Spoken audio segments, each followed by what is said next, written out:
Our objective through the 212 million Egyptian pounds was creating job opportunities through establishing complexes for small and medium industries to support the families, especially in villages and remote areas, to create job opportunities for them and encourage them to stay in the governorate instead of migrating to other governorates.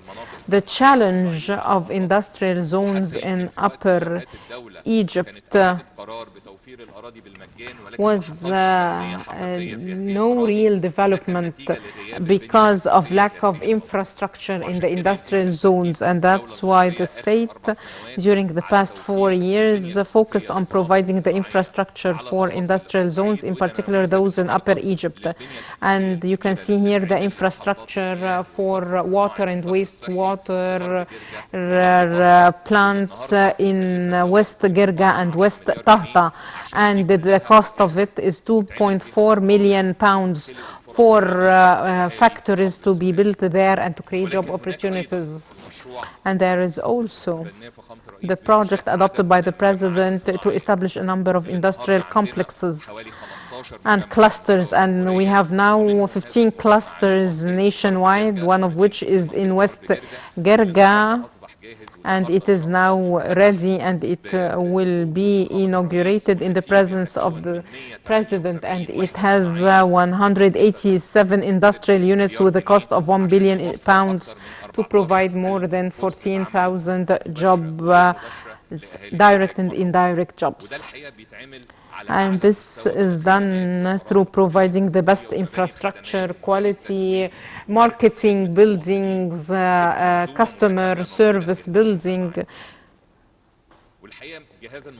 And the micro, small and medium enterprises authority played an important role in Sohag through providing 2.4 billion Egyptian pounds to 117,000 projects that provided 177,000 job opportunities to people in Sohag. And here we're talking about micro enterprises that might be for just one individual, besides other grants that reached 230 million Egyptian pounds for infrastructure and community projects, as well as training. The Ministry of Telecommunications, also in cooperation with Sohag University, was encouraging the youth for entrepreneurship and the new technological projects. So it established the technological center in Sohag University to support the students and entrepreneurs and small and medium enterprises, as well as startups,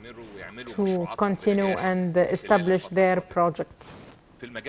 In the other field, and here I talked about developing the human being, the other field is the one that people in Upper Egypt has always asked for, and it is raising the standard of living through decent housing and providing the fundamental services as well as transport. I would like here to say that for decent housing, the governorate of Sohag took about 23,000 housing units, be it alternative for unsafe areas or for housing for all Egyptians with the different levels, at a cost of 3.7 billion pounds. Like a project in Idris and Samakin. And the photo on the right hand side shows you how it used to look like, and it was on the River Nile.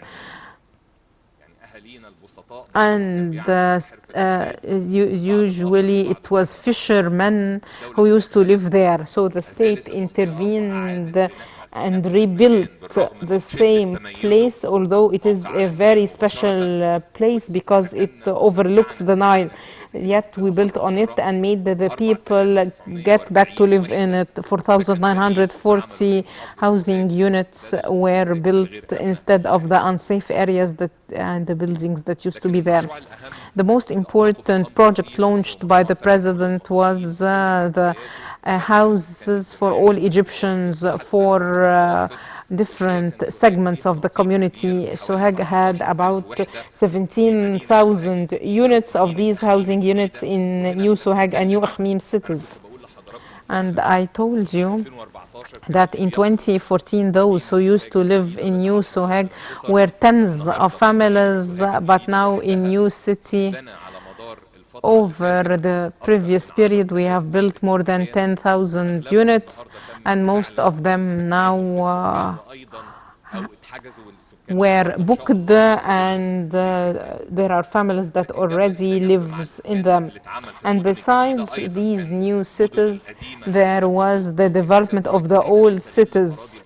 So we made use of the vacant lands in Old Sohag and other cities to construct a new project for developing the capitals of the governorate. So we started by doing this in Sohag. It is the project with 1,272 housing units with a cost of 1.3 billion pounds, and they are going to be offered to the families in Sohag so that they would have the opportunity to live in the city. And these are photos from all the housing projects, and here we're not talking about houses only, but we're talking about the green areas, landscape, schools, services, hospitals, so that it would be an integrated community that would attract people to these areas. And through having this large number of units, we are going to deliver 504 new housing units in New Sohag City with a cost of 51 million pounds in the field of water and wastewater sector, and this was a problem in Upper Egypt in particular. To give you two figures, in the field of drinking water. In 2017, the drinking water coverage was 84% in the governorate, and now it is 99% coverage, and the remaining 1% is the satellites to the villages. And we'll reach 100% coverage with the end of the project Decent Life. So for drinking water, we still have a number of satellites that would be completed. We implemented 27 projects with a cost of 3 billion pounds to raise the quality of drinking water. For wastewater services, the coverage percentage in 2014 was 17.6, and now we're talking about 30%, and we reach 100% after we complete the 3 phases of Decent Life initiative, because we covered all cities and we reached 90% of the cities of Sohag. And the most important part is in the villages where we are working, and this would be finalized with Decent Life initiative to have 100% coverage for wastewater services. We're talking about 47 projects with a cost of 4 billion pounds spent to improve this service. In the field of electricity, tens of projects implemented, 78 projects with a cost of 3.7 billion Egyptian pounds, and now natural gas has reached 210,000 housing units with a cost of 1 billion pounds, and the Decent Life initiative would provide this service to all households in villages if possible, and if the technical specifications allow this. In the field of roads and corridors, this was always a problem, especially internal roads and the main corridors, because simply speaking, when the rain falls, the people won't be able to leave their villages because of lack of roads. This problem is still there in the villages that we have not started working in, yet they will be covered in phases 2 or 3 of the Decent Life initiative. But up till now, through the Ministry of Transport, we have implemented 360 kilometers of roads with a cost of 3.5 billion pounds, in addition to upgrading roads networks that reached 683 kilometers, as well as tunnels and bridges inside the governorate. And here one of the most important inaugurations is opening Tema corridor, and we will be honored to open it in the presence of the president. And this is so important because these are development corridors and they do not just connect east the river to the west. And the main problem in Upper Egypt is that we found that the distance between one bridge and another might reach 1 kilometer. So you can imagine the suffering of people who might live in the west to move to the east. And I met a number of colleagues who used to say one of the reasons that people do not finish their education because the secondary school might be on one side and the village is on the other side, so the students cannot cross from the east to the west. That's why they do not complete their education, and this was a big problem also for finding a job. So the president gave directives to establish a number of corridors and bridges over the river Nile so that the distance between the bridge and the other won't exceed 25 kilometers. So the state started implementing 34 bridges, 22 of them are in Upper Egypt. And I will show you a number of these corridors starting from Beni Suef with Adli Mansour. And we finished 8 out of these 22. The first is Adli Mansour, the second Beni Mazar in Minya, Samalot in Minya, Dairut in Asyut, Gerga, Qus, Kalabsha, Tema, the one that we will inaugurate today. And this is a photo of it. And as I mentioned, this corridor is so important because it connects east Upper Egypt Road to west Upper Egypt Road. And the state is implementing a number of development projects on this in the field of land reclamation, industrial zones, logistical zones to benefit from them. Under construction is other 14 corridors, Dirao, Badil Khazan, Aswan, El Fashn, Abu Tig, Shamal Luqsur, Manfalot. These are all examples of these corridors that would be given the priority, and we'll finish them, be it in this year or next year at most. In the field of railways, we developed the railway services in Sohag Governorate through developing 12 train stations with a cost of 54 million Egyptian pounds in addition to 37 crossings, besides the national project for the signaling system and automating the system. And this is how the train stations look like now in the villages in Sohag. I would like to finish with the most important project nationwide, Decent Life project. And this project launched by His Excellency the President is the project of the century, and the share of Sohag is the biggest. Out of 52 centers, 7 of them are in Sohag. 12% of the number of villages, because we have 181 villages in Sohag out of 1,477 villages. This project would serve 2.5 million citizens from the total of 18 million who represent the first phase of Decent Life initiative. There are 2,656 projects in Sohag with a cost of 36 billion pounds, in addition to other projects that we implemented in the first phase with a cost of 33 million pounds. So this is the share of Sohag of these projects.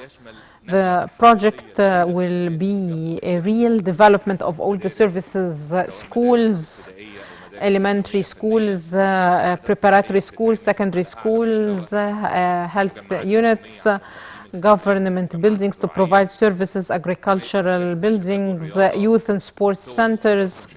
The photos you see show it. Post services implemented 150 post offices, 181 projects for water and wastewater services, and we implemented 37 of them, and 144 are under construction, and 18 new treatment plants.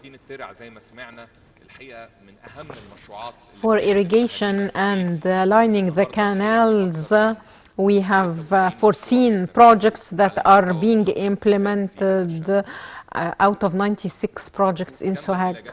Besides this, in the villages, we are supporting small and medium enterprises and providing loans to people in villages, especially women. And the microcredit reached 1.7 billion Egyptian pounds that created a lot of job opportunities during the past year and a half. Besides the indirect job opportunities that were provided to the people in Sohag who are working in decent life projects, the construction projects. So as I told you, we are talking about development integrated projects to improve the standard of living of the Egyptian who wanted to enjoy his rights that were neglected for tens of years, and the state during the past 8 years was able to put him on the right track and to give hope to all Egyptians that these services that they were dreaming of are there achieved. I would like to finish my speech by emphasizing that Upper Egypt is no longer neglected, but it is a top priority for the state. Thank you.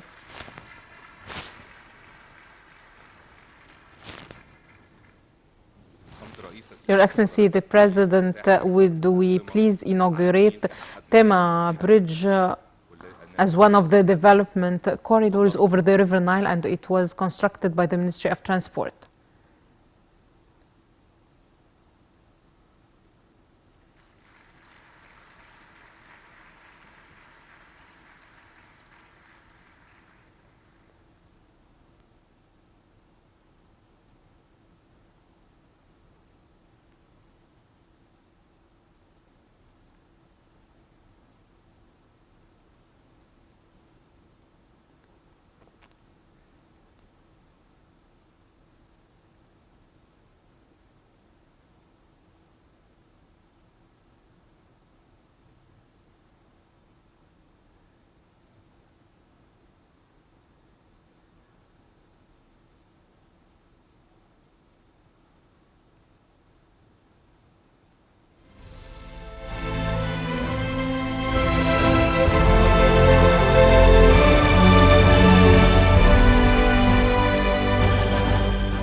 لسه الشباب The youth are the voices of university, and every young man and young woman has their dreams, and we are looking to the future. They are the life and the future, and they are the spirit and the soul of Egypt, and they will achieve their ambitions tomorrow. And from the place we are in now, Sohag University, we are celebrating the youth who made great achievements in different fields.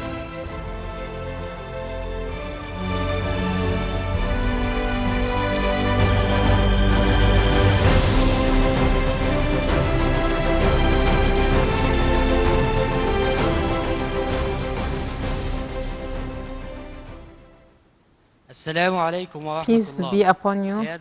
Your Excellency, the President, distinguished guests from our hearts, we would like to welcome you all to the land of Sohag, and we are so glad to have you with us. Your Excellency, the President, honoring us by being here with us today is a historical day for the governorate. I'm Mohammed Abdel Latif from the Faculty of Medicine, Sohag University. While we are studying in the university, we in the Faculty of Medicine face a number of challenges, like the difficulty of learning through the conventional methods as well as the anatomy.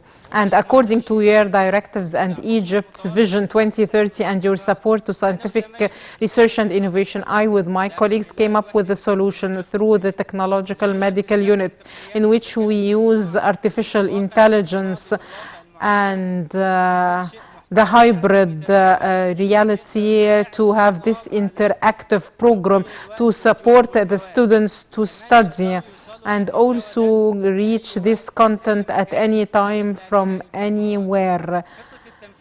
The implementation phase is as follows. The cost of establishing one unit is 500,000 Egyptian pounds, and it covers the equipment, the software, the technical and logistical support. And through your assistance, the President, we can implement this in all Egyptian governorates and universities. Thank you, Your Excellency, the President. We'd like to welcome you once more. We are honored to have you. Your Excellency, the President, distinguished guests, we are honored to have you in Sohag. I'm Nada Hassan. I'm from the Faculty of Science, Sohag University. We used to face a number of problems while studying for the radiation machines. We used to import them from abroad, so the cost is very high and the maintenance is difficult. And here our challenge as the students was to use the science we learned to find the alternative. And thank God, able to design a machine for detecting radiation at a lower cost by 50% and easily maintained. And we have developed it and it is uploaded now on a robot to protect human beings from direct radiation that might lead to burns as well as cancers that might lead to death. And by this, the President, we can use the robot and the detector in all places that has radiations, like hospitals, universities, atomic energy units, nuclear units. And by this, we are contributing to your strategy and Egypt's Vision 2030 through supporting industry and innovation and reducing the import cost by having this high quality, affordable local product that would meet the local needs and compete in the international market. Thank you once more, Mr. President. Your Excellency, the President, we are so glad to have you here in Sohag today. I'm Manar Said. I'm from the Faculty of Science, Sohag University. We have 7.5 million people who are visually and hearing impaired. We want to achieve sustainable development goals and to support them. So we established the platform Talk to Me Through the Science to help solving the problems like the difficulty of studying of deaf and hearing impaired people, and this is done through the sign language online. So we are translating the curriculum and training the students and the parents on this software, as well as providing the video call. The plan in 2020, we established the prototype. In 2023, we hope we launch the platform with all its services and won't be able to do it except with your support. Thank you, Mr. President.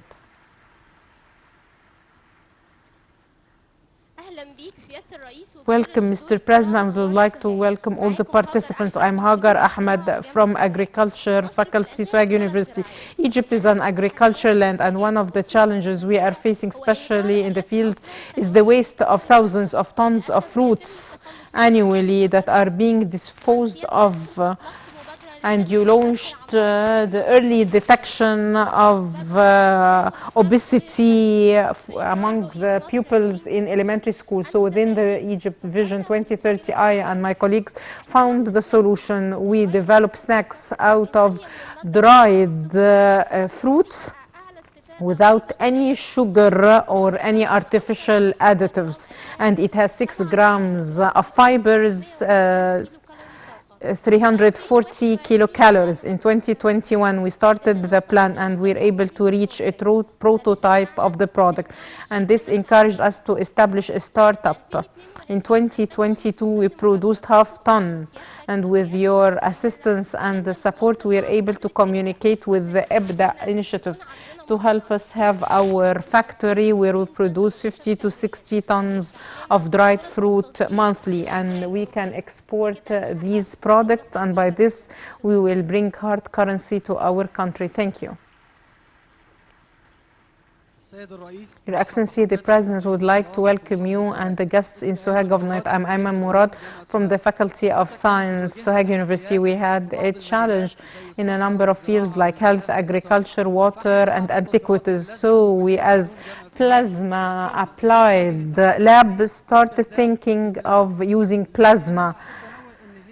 Plasma is the fourth level of the material and not the blood plasma. In the field of health, we had the problem with the wounds of diabetic people, and we were able to accelerate the healing of these wounds through using this plasma. In the field of agriculture, we used the plasma to treat the seeds and increase their growth rates to be planted in desert areas. In the field of water, plasma as a technology is in purifying and treating drinking water, and now we are thinking in the lab of using plasma in solving the problem of water salinity. Plasma also was there in the field of restoration of antiquities and monuments, because it can be used for their restoration. Mr. President, we dream that we move from the researchers to application on the ground through your continuous support. Your Excellency, the President, I would like to thank you for your continuous support to scientific research and your directives to apply it on the ground. Thank you. Your Excellency, the President, welcome to Sohag Governorate. Distinguished guests, we're honored to have you. I'm Samuel Gurgis. I'm from the Faculty of Pharmacy, the 6th of October University, and one of the sons of Sohag. We are graduates who found a number of challenges like agricultural waste, and the youth are more interested now in healthy food. So we took the agricultural waste that might cause an environmental problem, use it in planting mushroom, a kind of mushroom that has 1% fat only, and also recycle the waste of this mushroom to be used as a fertilizer because it has high level of nitrogen. Your Excellency, the President, we started in a small room, and I, as my colleagues, were able to expand, and now we are working in a greenhouse with a capacity of half ton monthly. We do vertical agriculture, and apart from the land reclamation, and we use sprinkle irrigation, and we're able to find a land for 5 fedans, and we communicated with the EBDA initiative to help us establishing a mushroom farm,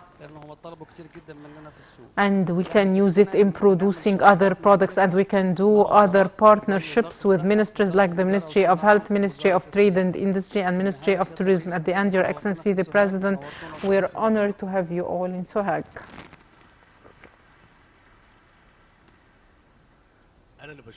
I would like to thank you all, and before you leave, the support is there, and I would like to say that I have here 6 examples.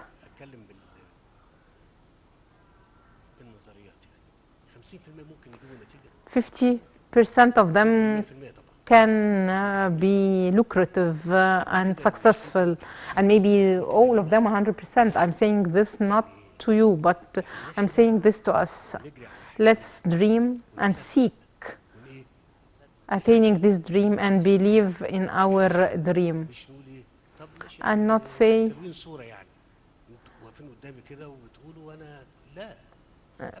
this might not happen. Before you leave, the assistance and the support is there, and with figures and numbers that are unimaginable.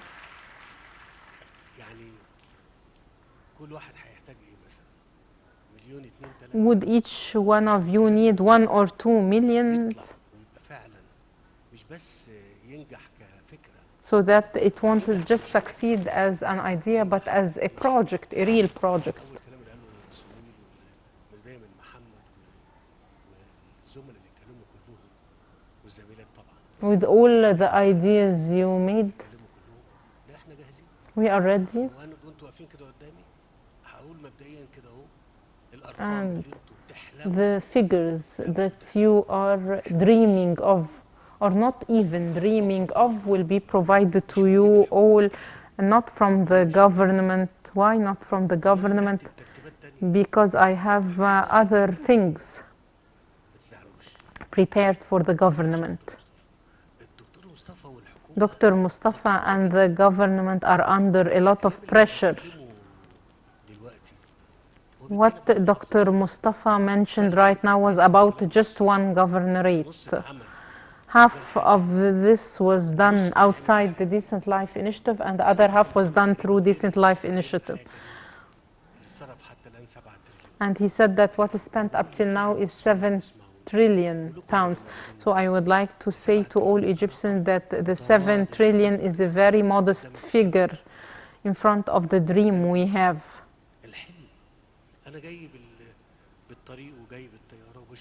I came by the plane and I saw the buildings and I found that there is still a long way. I'm being honest, we still have a long way to go. And I said this during the breakfast in Abu Doma village. They said that the Upper Egypt was marginalized, and I'm telling you, no, it was not marginalized. The state was incapable only of supporting it. I'm saying this because we need to respect our minds and to be objective and honest in evaluating our reality. And know why is this our reality? This is our reality because the state cannot do more. It was not able to do more. What is being done right now is the support of God before everything, and it is also an attempt to develop the ideas similar to your ideas. That's why I'm so enthusiastic about your ideas, because I believe that ideas can solve problems that cannot be solved by the conventional methods. With the idea, you can save rather than finance. The state and the people who do not have a lot have nothing but a dream, an idea, and work. I wanted to say this because you were inspiring, regardless of the success of your ideas and projects.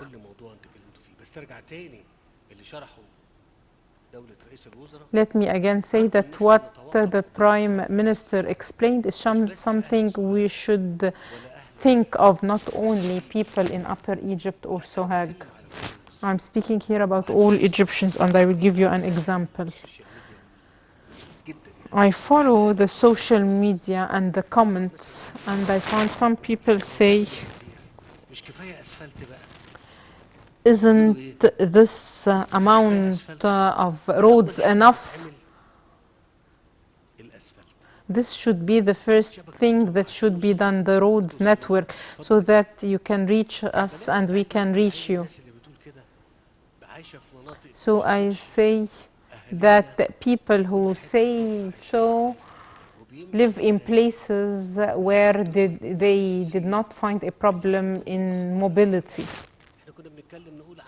We used to say that we have wastewater services, but what is the coverage? It was 10% or 13% when I started. I asked Dr. Mustafa, what is the percentage we have? I am keeping you standing for a long time. No, we are so glad to have you with us, Mr. President.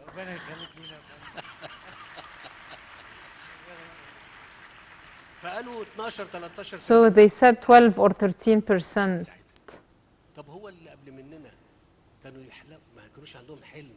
Didn't those who were before us have this dream of coverage of 100%? Of course, they had this dream.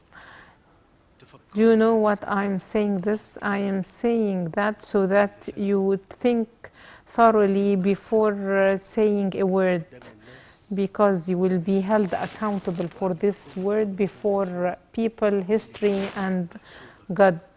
فخلي بالك So beware. تقبلش الكلمه وتقول ايه ما هو يعني انا شاطر بقى يعني انا ايه يا دكتور انا شاطر انا اللي بعمل Don't think that it's you who is doing. اللي قبل مننا كانوا عايزين يعملوا The ones before us wanted to do, but they were not able. اللي قبل مننا They كانوا could عايزين not. يعملوا انا بتكلم ما هو الدكتور مصطفى كان رئيس هيئه Dr. المجتمعات Mustafa was the head of دكتور عاصم كان Urban Planning Authority, and Dr. Asim was his colleague. كنتوا بتحلموا Didn't you have these dreams? Yes, of course.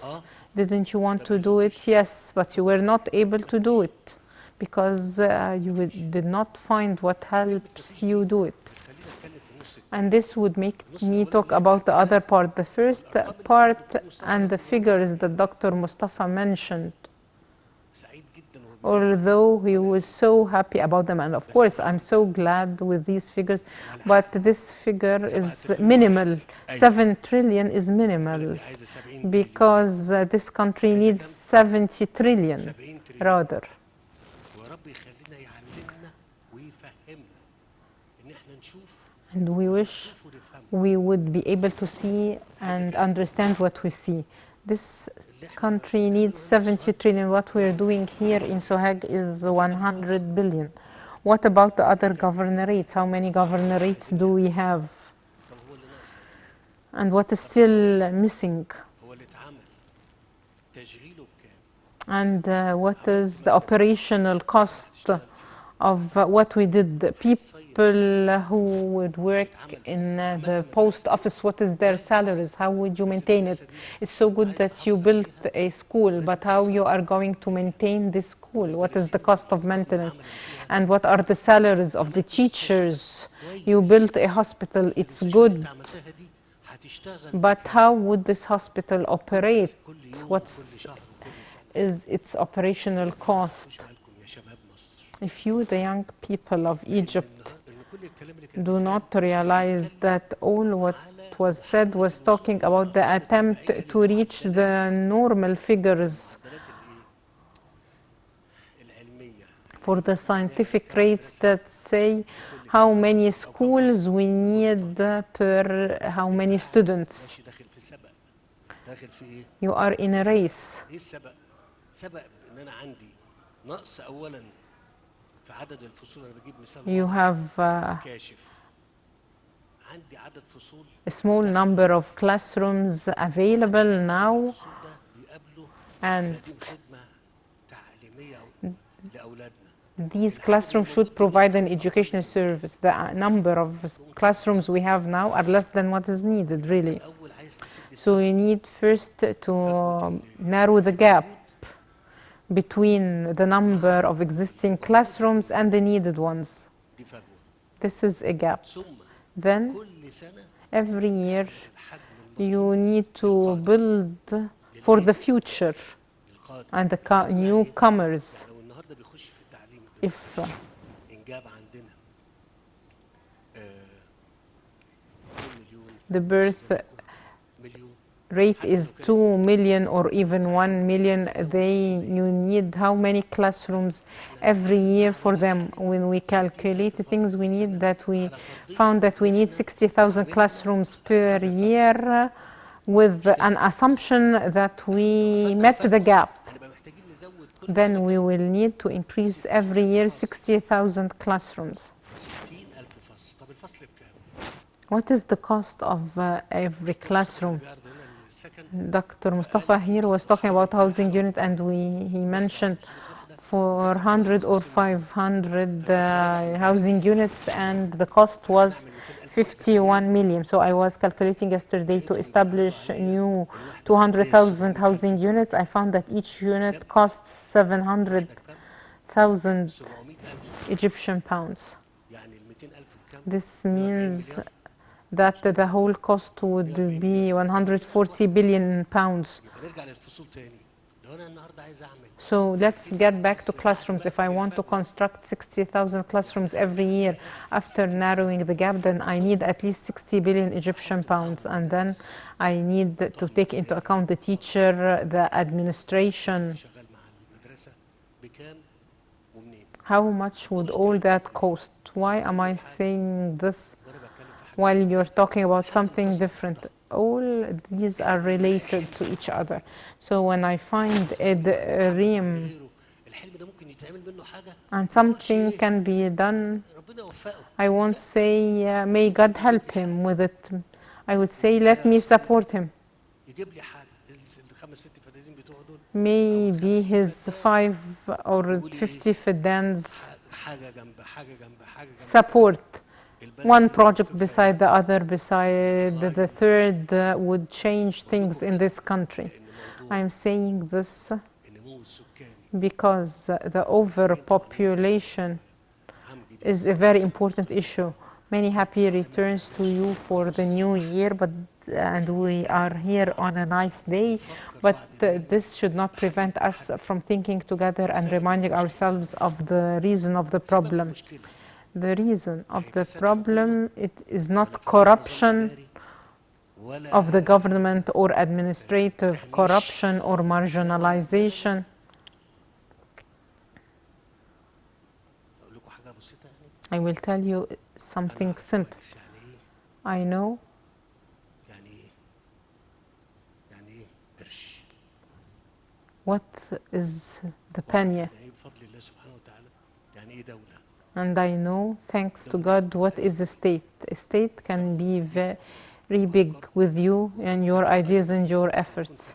But we need also to understand that if we go on as such, هيبقى مش كفايه all the efforts would be insufficient. So before you leave from long live fund, الرقم كام مش عايز اقول رقم I ليه؟ do not want to mention a figure افكار in order to give you the idea to decide upon your budgets, and the committee would supervise this, and God willing ارجو ان احنا will assist you. اللي انتوا قلتوه ده And we hope that we will see all what you said, اللي حضرتك قلتيه and we see the software and the application that you've talked about. موجودين Since we're here and we're talking about sign language, ياخد الكلام it was so important to have someone with us who would translate what we're saying in sign language, سواء كان في التلفزيون او be it on television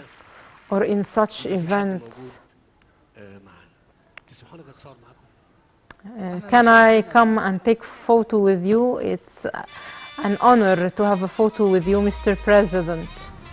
دول شباب أهل الصعيد دول زينة بلادنا الإرادة من حديد إباهم بولادنا هم دول آملنا جيلنا قد المسؤولية ناس بتبني وناس بترسم الخطوة اللي جاية دول شباب أهل الصعيد دول زينة بلادنا الإرادة من حديد إباهم بولادنا هم دول آملنا جيلنا قد المسؤولية ناس بتبني وناس بترسم الخطوة اللي جاية بيقولوا الكلمة بعزم وهمة وهم ظهر أستأذن مصر الحضور في راحة 10 We'll دقائق. take a 10 minutes break.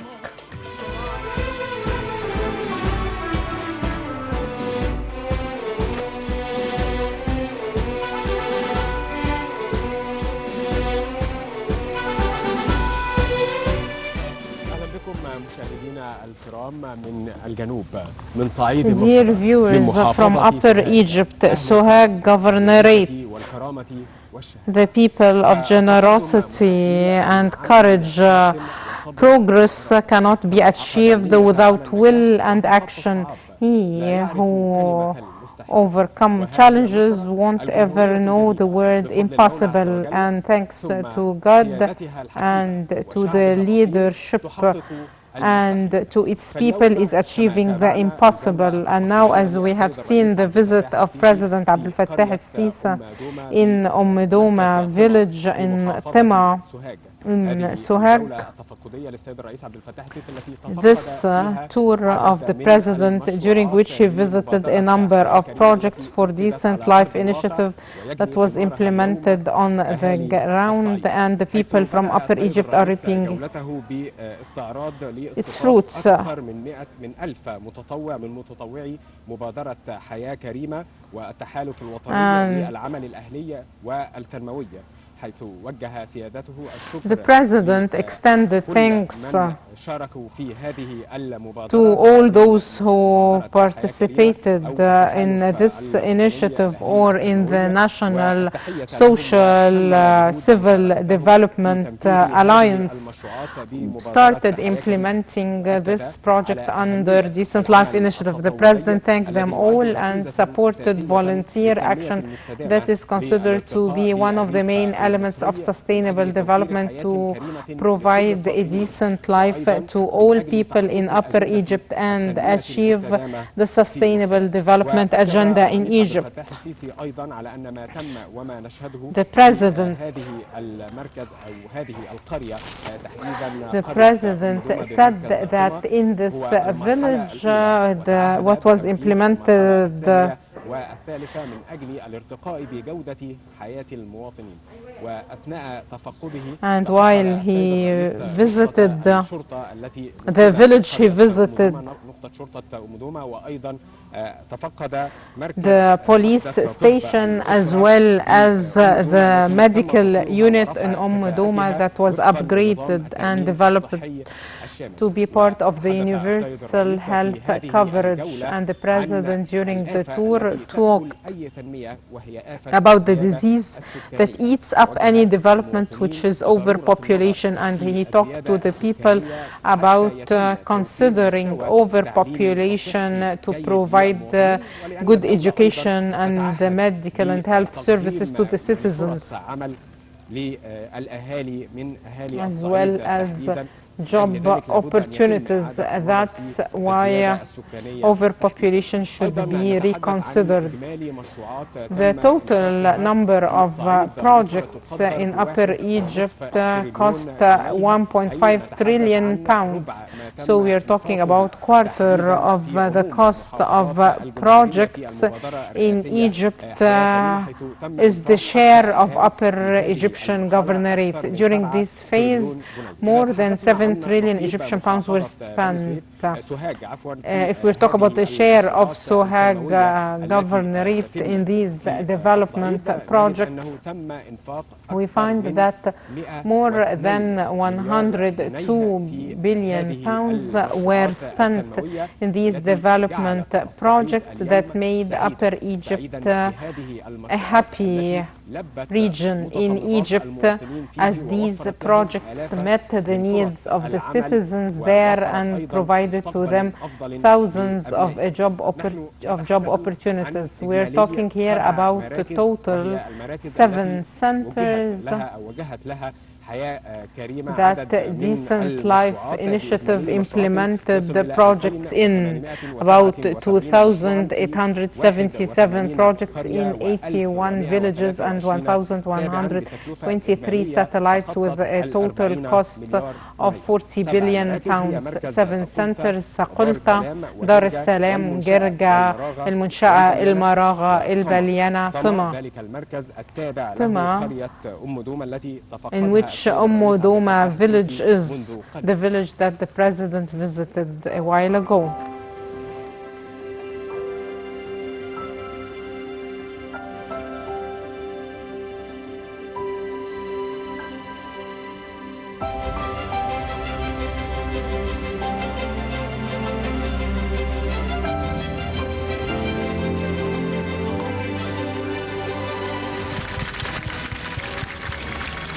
كل سنة وانتم طيبين، وسعيد ان انا التقي بيكم، وسعيد بجهودكم اللي انتم بتعملوه هنا.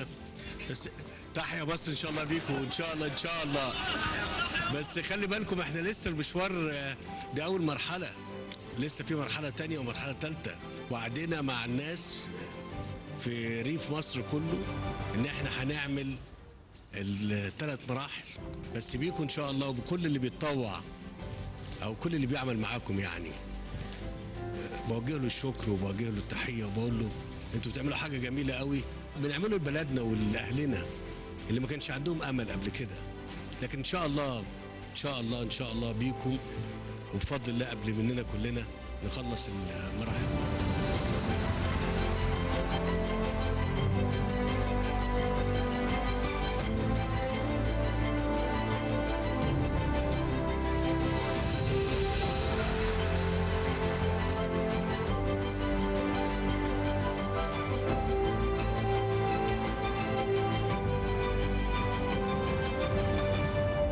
السيد الرئيس عبد الفتاح السيسي رئيس الجمهورية.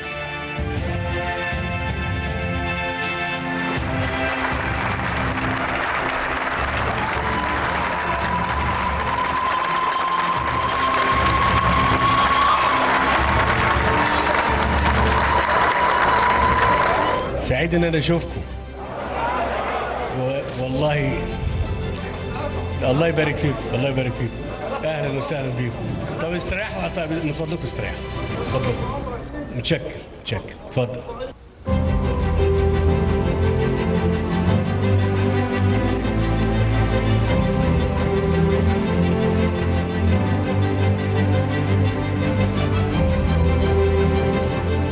كل سنه وانتم طيبين.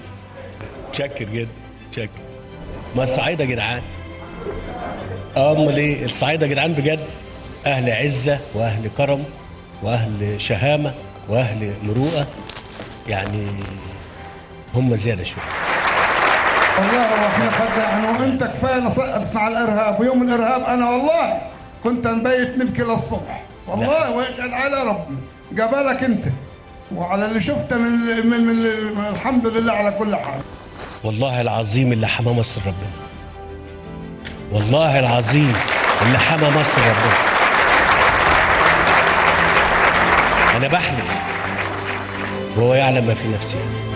اولا اللي بيتعمل ده مش فضل ولا منه، ده من عند ربنا قبل كل شيء، ثم ده حق الناس، ويا رب يعني يعيننا ونعمل اكتر.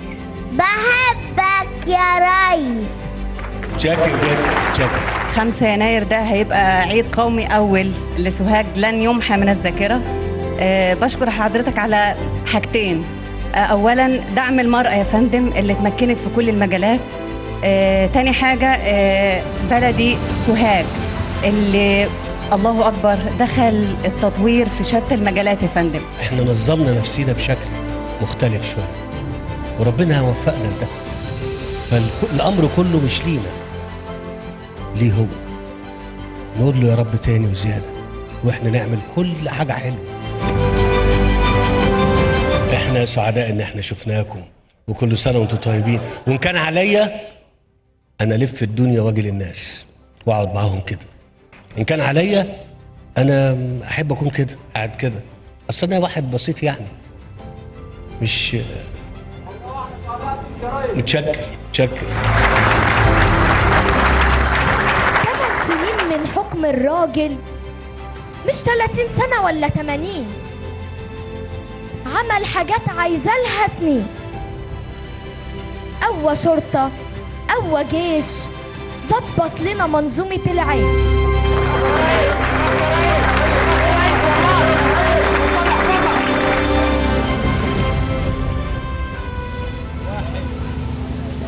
ما زلنا مشاهدينا نتابع جولة السيد الرئيس السيسي رئيس الجمهورية في صعيد مصر. هذه الجولة التي بدأت بزيارة سيادته لقرية أم دومة بمركز طمة بمحافظة سوهاج. هذه القرية التي تستعد لتكون قرية نموذجية بأكثر من 18 مشروعا. هذه المشروعات جاءت تلبية لطلبات قاطنيها بأن يكون هناك صرف صحي، مشروعات بنية تحتية كإنترنت، وأيضا محطة مياه ومحطة تحلية as well as a wastewater plant in addition to a central library to develop the residents of Doma village in addition to other projects like upgrading and constructing new schools to reduce classrooms density.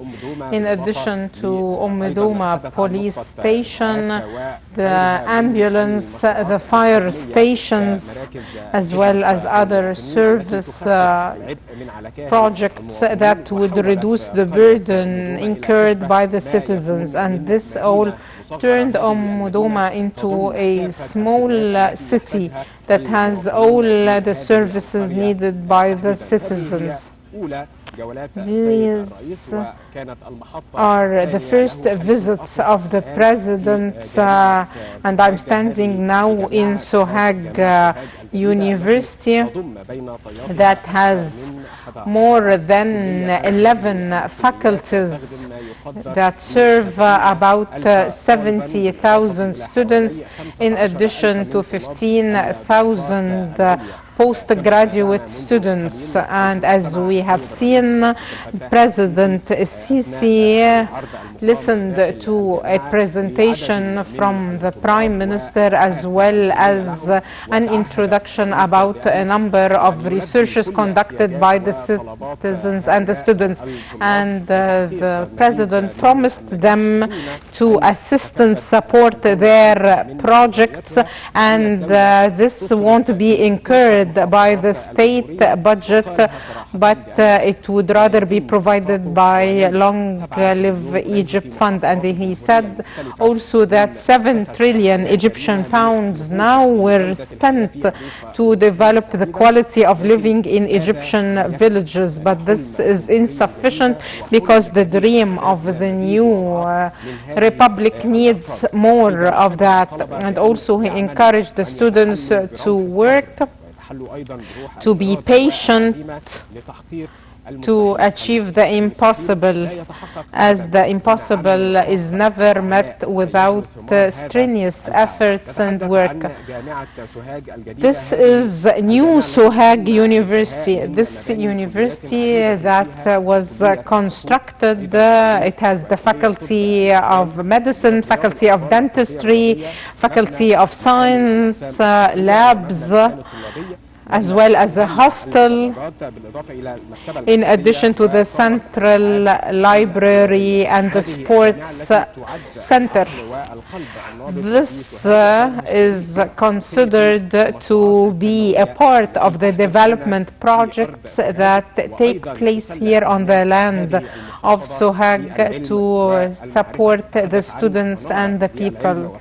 This is like a minaret of education in Upper Egypt. We're talking about a scientific educational development community in Upper Egypt. The university was ranked the first nationwide in January 2022 by its literacy program for 11,000 citizens, and it was ranked the third with a total 19,000 citizens who learned reading and writing. So Sohag University is steadily moving towards progress, development, education and knowledge, and also is keeping pace with all the developments, technological changes. And we find that there is a center that was launched in Sohag University to cope with the digital transformation, and this is part of Egypt's Vision 2030. The last tour of the president that we will witness will be the inauguration of Sohag Educational Hospital.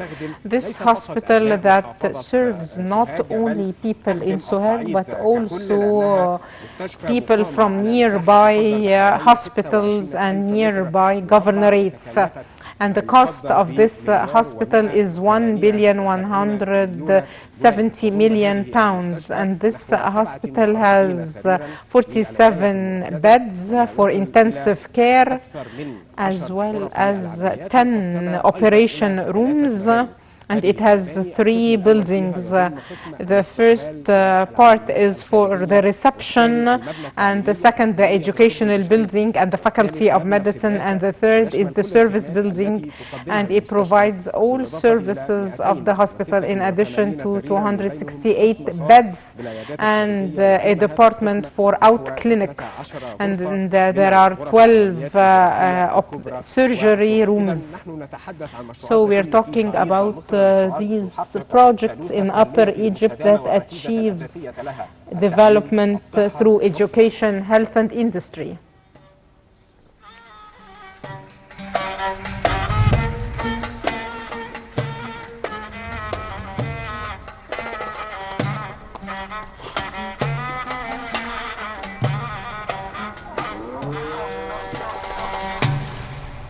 أنا صعيدي من سوهاج، بيقولوا علينا بلد المواويل. ما احنا صعايدة، في الفرح بنغني، في الحزن بنطبطب على كل قلب حزين.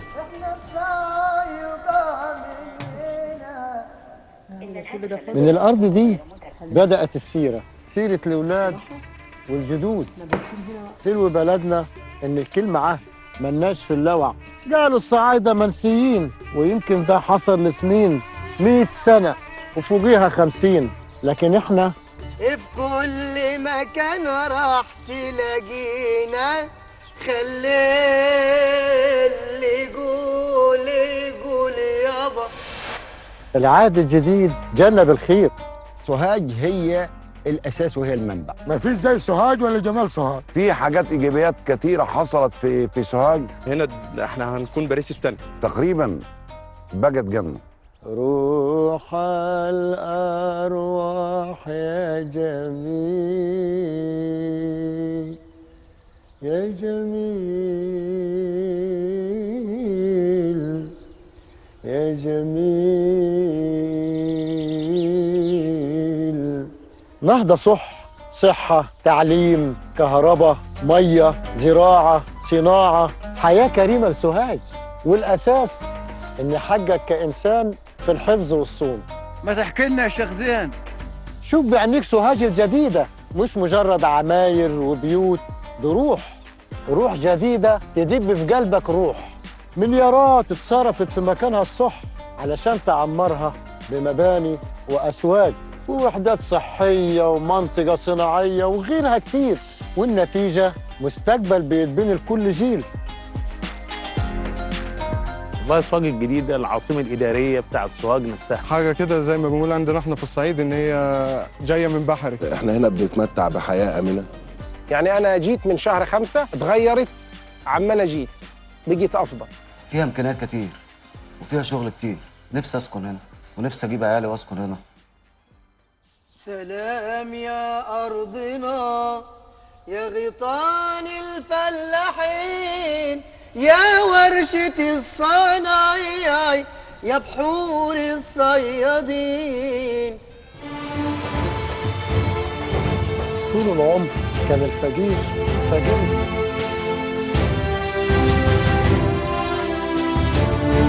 السيد الرئيس عبد الفتاح السيسي رئيس جمهورية مصر العربية.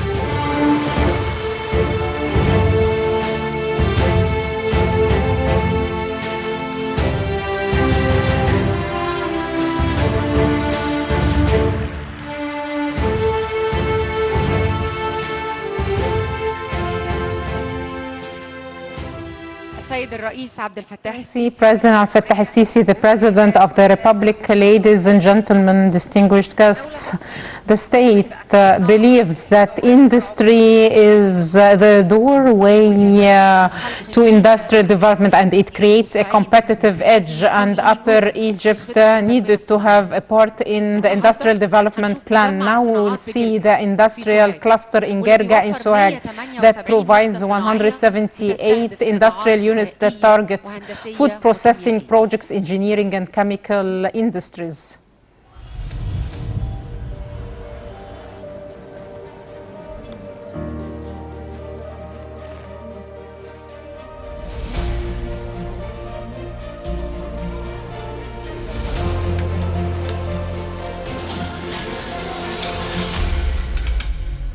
كل مشروع جديد بيتولد على أرض الصعيد is born on the land of Upper Egypt is so important, and people from Upper Egypt are manpower. That's why the industrial development plan did not forget Upper Egypt, and during the past 7 years a lot of cities, industrial zones and complexes and clusters were established to provide 3,200 industrial units to create thousands of job opportunities for industry in Upper Egypt. In the beginning it was marginalized.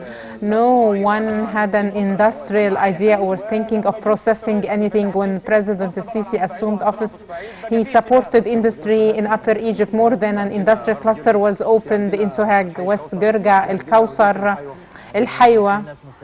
There are a lot of investors here in Sohag and in Upper Egypt in general, and industrial units are being opened, delivered in Sohag, the pearl of Upper Egypt. We established an industrial cluster in West Girga that provided 178 industrial units that target food processing and engineering and chemical industries.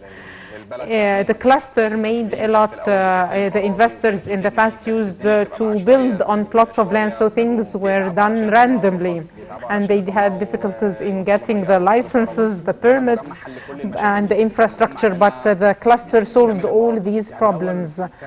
In the beginning, most of the projects used to start in central Egypt, but now we have an industrial cluster.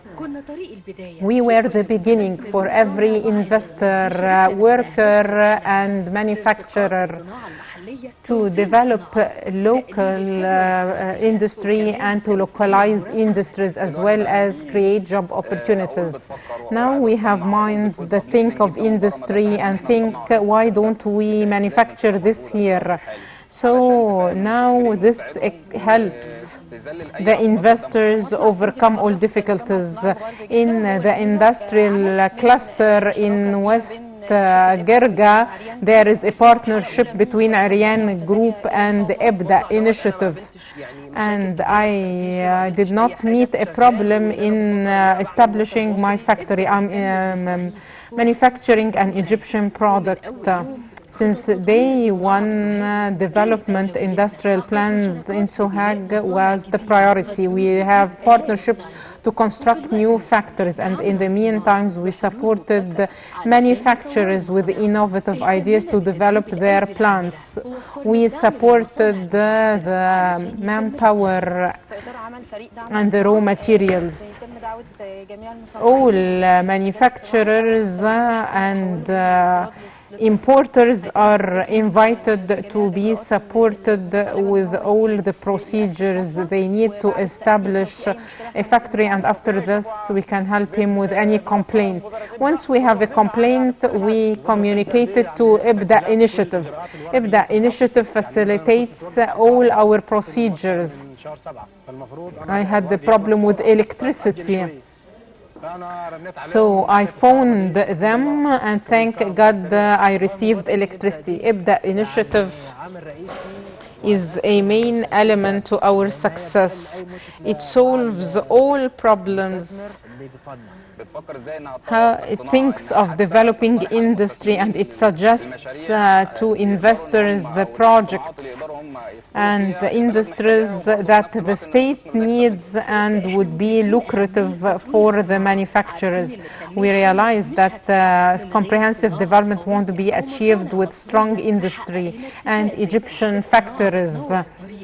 Industry provides job opportunities, helps us achieve our goal, transforms our economy into a productive one. EBDA initiative helps investors in Upper Egypt who do not know how to start, who have difficulties and challenges, so that they can start. It is an integrated system that can establish a project, a startup, and support the investor, so that we won't have to import.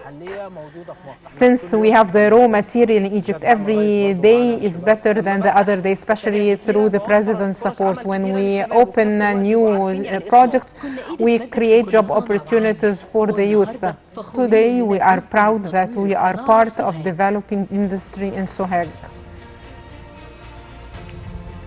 الهدف ان The goal of what I'm saying is to encourage industrialists in Egypt and those who need our support to be reassured that we're there for them. We need just to start and produce a product that can have the label made in Egypt on it.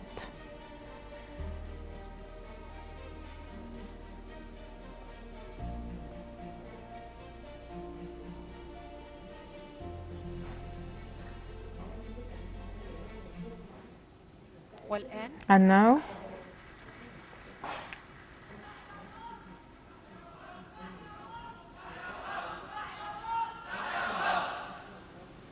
والآن يتفضل مهندس مينا ويليام Engineer Mina William, the Executive Director of IBDA Initiative, would present a number of projects contributing to developing industry in Sohag Governorate.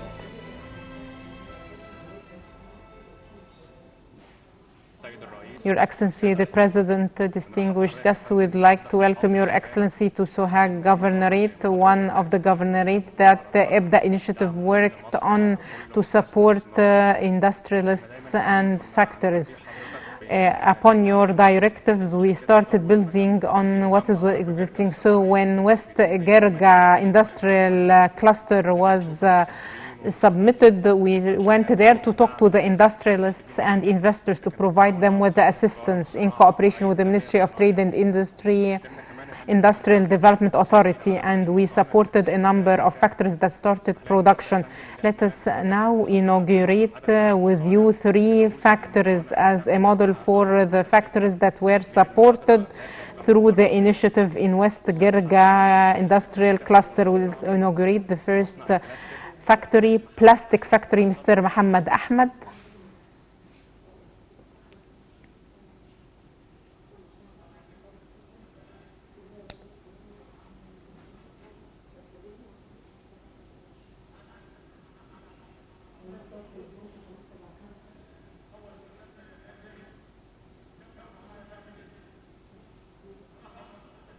Thank you. I would like to welcome you. I'm the first investor in West Gerga Industrial Cluster. This is a plastics factory.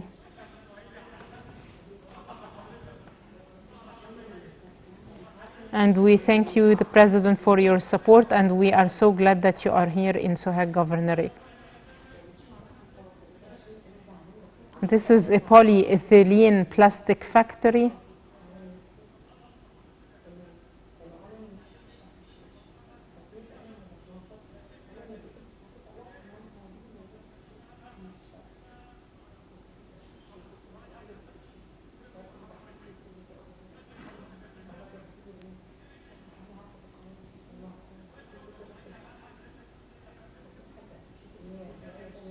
I would like to thank the administration of the industrial cluster for their support also.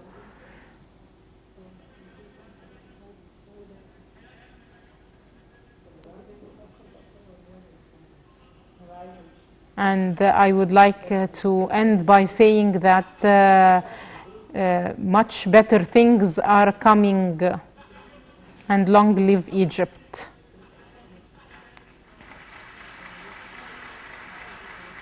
يا محمد يا محمد رجعوه له لو كان ممكن ترجعوه لي. انا قابلتك اهو انا قابلتك اهو يا محمد. We met each other. المشروع ماشي كويس. How is the project going? طب اسمعني بس.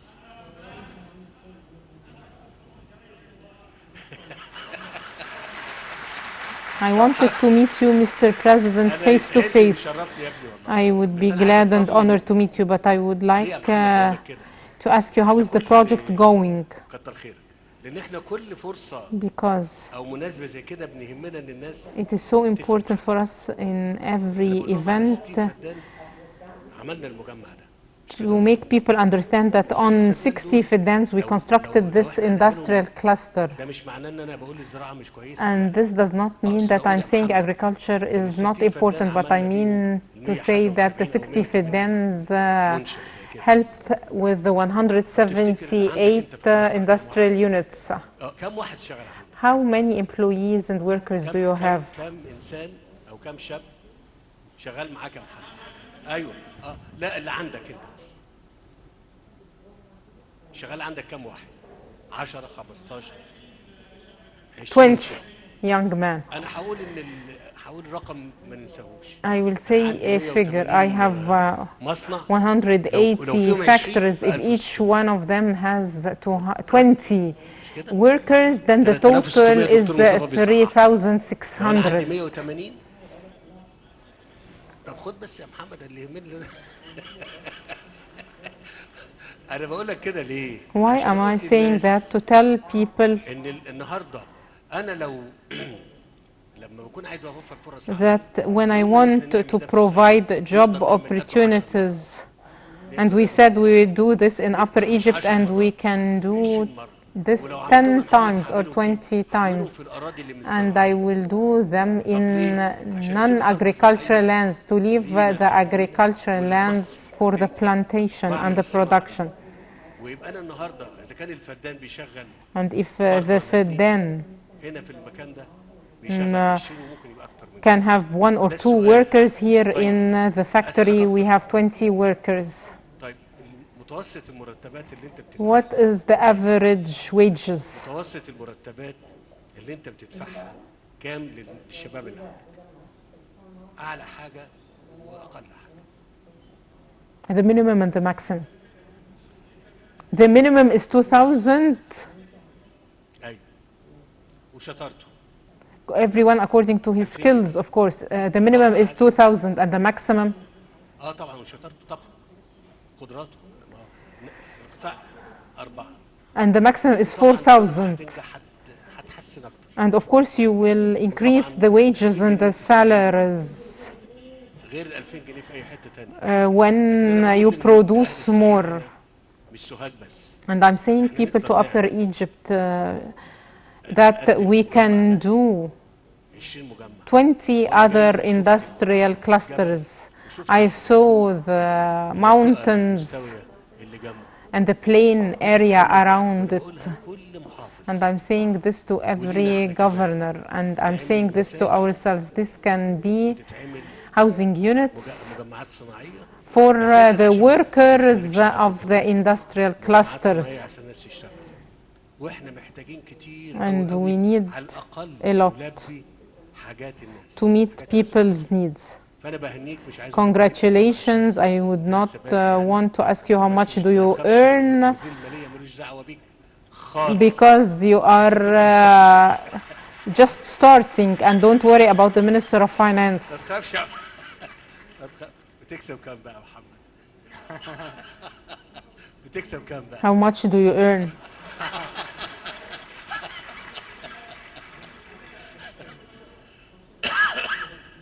بضحك معاك. متشكر يا محمد. متشكر جدا. I'm just laughing with you. Thank you, Muhammad. Thank you, Mr. Muhammad. اللهم امين. طبعا والرياضه للناس. Thank you. Many happy returns. يعني اشتغلوا عشان تكسبوا. ربنا يوفقكم. May God help you.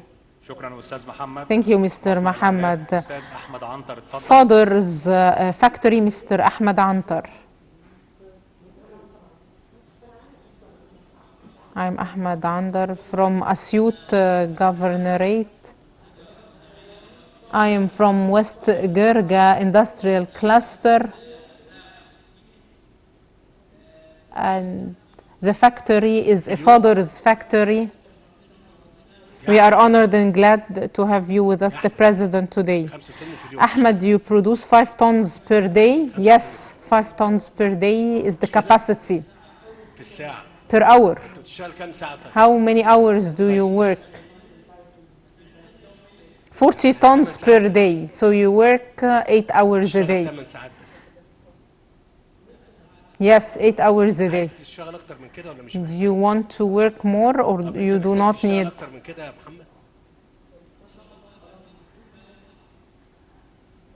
God willing.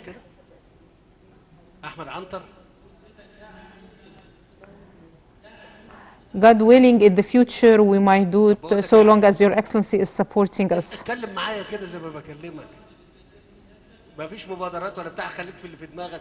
كلمني باللي في دماغك، ما اسمعش حد ولا اللي بيبص لك ده. كلمني في اللي في دماغك. Tell me what's on your mind, Ahmed. مبادرات ايه وبتاع ايه؟ Don't talk about the initiatives. يا احمد استنى، بقول لك ايه، كم واحد شغال عندك؟ How many workers do you have? بترد يا انا عارف 25 workers. What is the average salary? 3.5 to 7,000. طب انت غليتوا العلف ليه بقى يا احمد؟ Why did you raise the prices of fodders, Ahmed? ما كرتونة البيت غليت.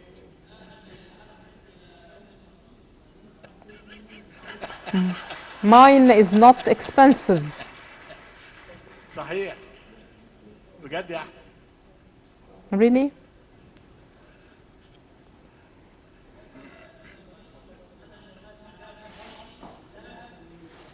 I produce fodders for livestock.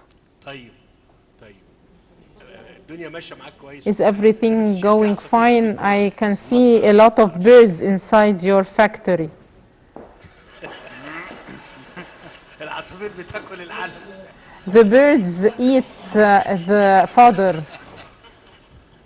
انا شايف العصافير جوه المصنع كده. I see a lot of birds inside the factory.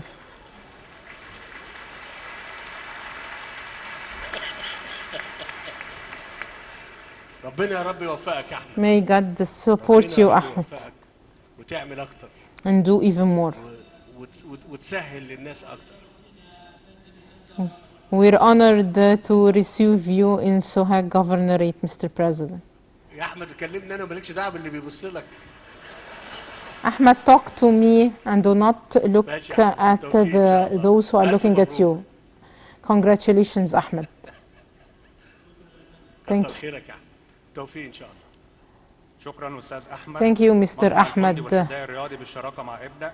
Sports shoes factory, Mr. Ahmed Al-Aryan. Your Excellency, the President, many happy returns. We're honored to receive you in Sohag. I'm Ahmed Al-Aryan, and Chairman of the Board of Directors of Al-Aryan Group for Textiles.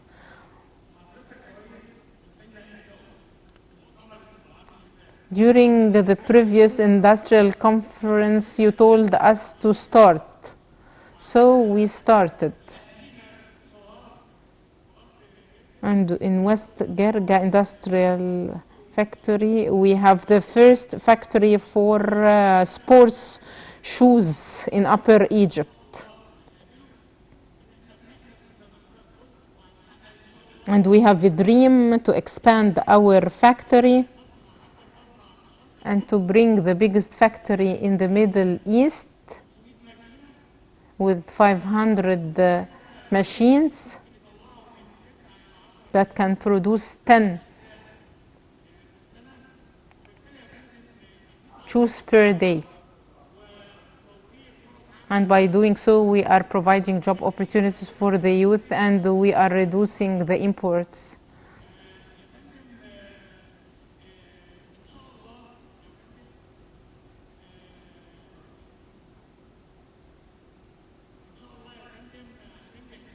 And we will succeed, God willing.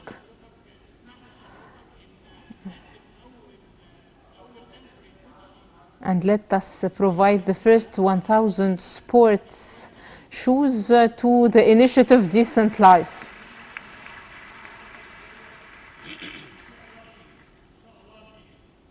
طيب لا استنى بس يا ريان بقى استنى كم واحد شغال عندك؟ How many workers do you have?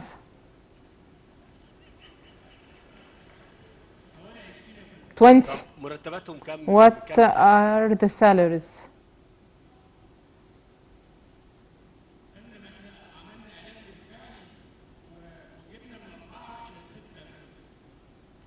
المرتب It ranges from 4,000 to 10,000. أنا بقول الكلام ده مش عشان حاجة. If he is a design engineer, if he's a designer, then his salary might reach up to 10,000. طيب أنا بسأل السؤال ده مش عشانك. I am asking.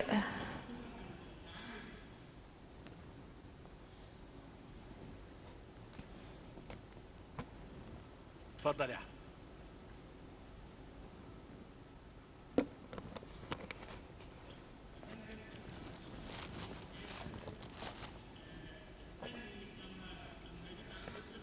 The technician who is more experienced, or the engineer, if he's more experienced, their salaries increase. And we give them also a percentage for the production. أتكلم أنا؟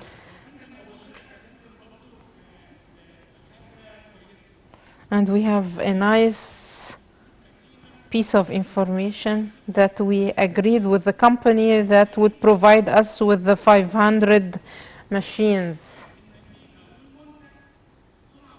so that the machines and the products would be made in Egypt. إن شاء الله بالتوفيق. May God support you. Congratulations for the small factory and the bigger one in the future. I would like to tell you, when I ask about figures, the numbers of workers or their salaries, I want to pay the attention of people to what extent this industrial cluster وزير التجارة قد إيه لو إحنا قدرنا نتوسع. If we are able to expand and help people start, then by doing so we are contributing to having good products. Of course, people from Sohag and Upper Egypt would get these products for themselves at an affordable price, rather than importing it from abroad or bringing it even from Cairo. So this factory can serve Sohag and the nearby governorates. The more skilled the worker is, the more is his salary or wages. So I ask about the wages and salaries to be reassured that this is a suitable salary, and also the salaries of industries are higher than other salaries. Imagine we are using an advanced technology. Of course, the salaries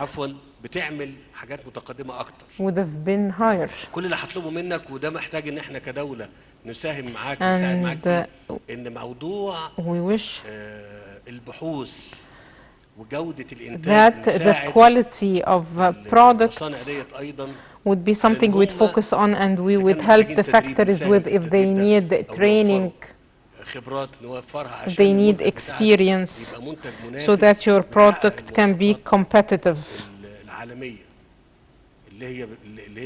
and meet the international standards. أكثر الدول تقدما يعني.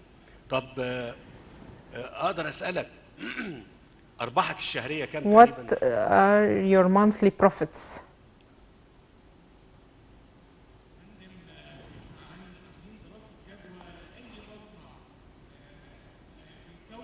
We have a feasibility study for any factory.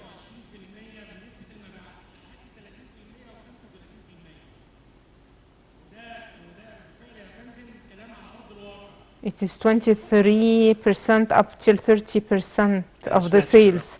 I did not hear the figure. كم يا أحمد؟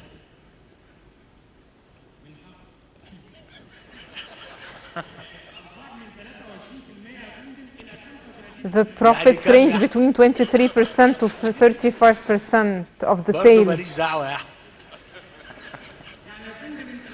How much is it?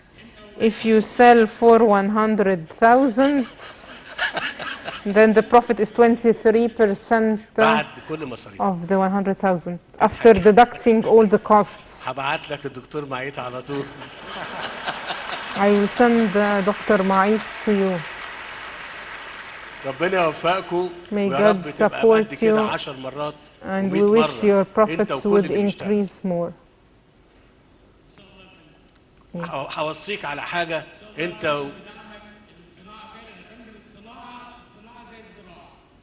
Industry is like هقول لك agriculture. على حاجة خلي بالك من صحة الناس اللي عندك. Be careful about the health of your workers and take into consideration industrial medicine, those who stand for long hours. We can avoid the side effects of their jobs through sports. يا أحمد الوزن الزيادة ما ينفعش. Overweight is not suitable. متشكر، أنا بضحك معاك والله. متشكر يا أحمد. I'm just laughing. Thank you. شكرا سيادة الرئيس. Thank you, Mr. President.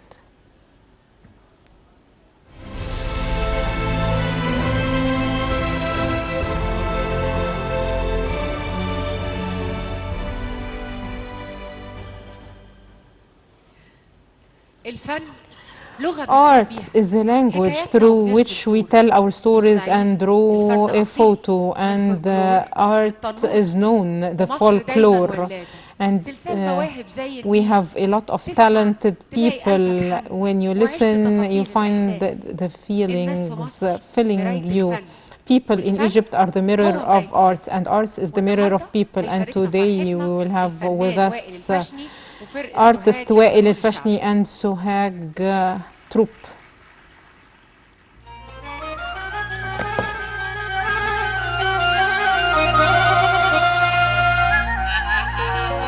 يلي ضربت الودع وسمعتكم حكايات أهل الصعيد يا جدع يا جدع يا جدع جوا التاريخ علامات جوا التاريخ علامات جوا التاريخ علامات يا جدع يلي ضربت الودع وسمعتكم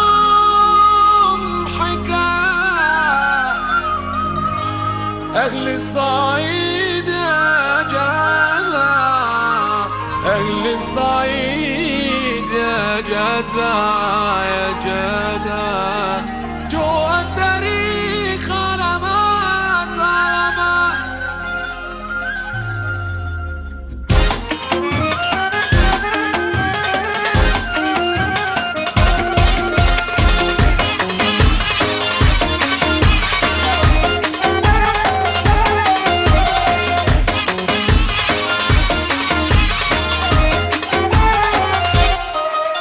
اسأل عن الجدعنة جوا الصعيد أفواج أصل وتاريخ اتبنى احكي التاريخ أسواج اسأل عن الجدعنة جوا الصعيد أفواج أصل وتاريخ اتبنى احكي التاريخ أسواج إن أخواتي بدمهم حب الوطن همهم زورهم وروح عندهم تلقى الكرم أمواج تلقى الكرم أمواج الصعيد وناسه وناسه عنوان الرجولة وقت الشدة في دارك شيال الحضورة الصعيد أهم ياخدوا بالتحية سميه وانت داخل الواحد بنية الصعيد وناسه وناسه عنوان الرجولة وقت الشدة في دارك شيال الحضورة الصعيد أهم ياخدوا بالتحية سميه وانت داخل الواحد بنية غيب وجلها شاربة ليلة في المحن قوية أغلى أرض فرد فرد دول ب100 بطولة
يا وائل، خلي بالك احنا في افتتاح مدينة الثقافة والفنون. In the inauguration of the arts city, we want to introduce Egyptian arts, all our arts. So be ready بس افكار كمان with new ideas. افتكر كده مش انت اللي غنيت الاقصر بلدنا برضو ولا؟ ايوه يا فندم. Didn't you sing Luxor? احنا محتاجين Yes, ده عشان because we need this فنوننا to revive our heritage and our arts. الناس في مصر تشوفكم يعني. And it would be an opportunity for people to watch you. Thank you. So get ready.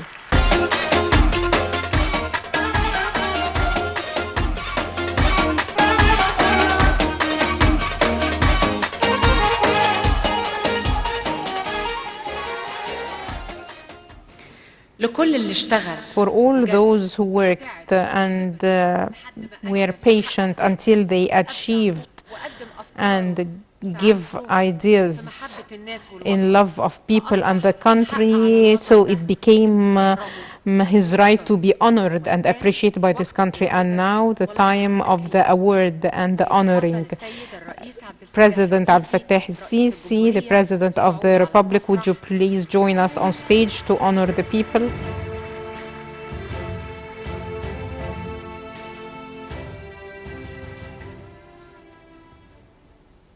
اسم الإمام الأكبر The name of the Grand Imam Muhammad Sayyid Tantawi. فضيلة الأزهر الشريف ومفتي الديار المصرية The Mufti, the former Mufti of Egypt, and he is one of the sons of Tama from Sohag Governorate, and he spread the enlightened religion.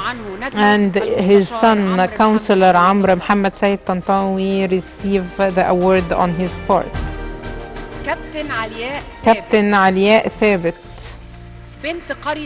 the son of the Sawama village in Sohag Governorate and the football player in Rai club, and she is the goalkeeper of the Egyptian national team.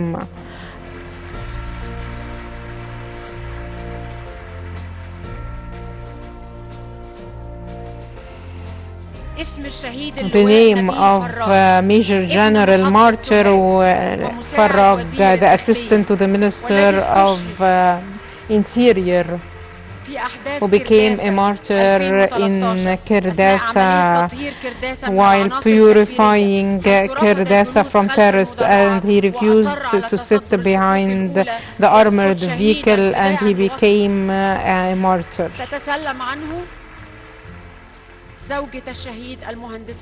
His wife Nidal Ali Muhammad Zaki receives the trophy on his part.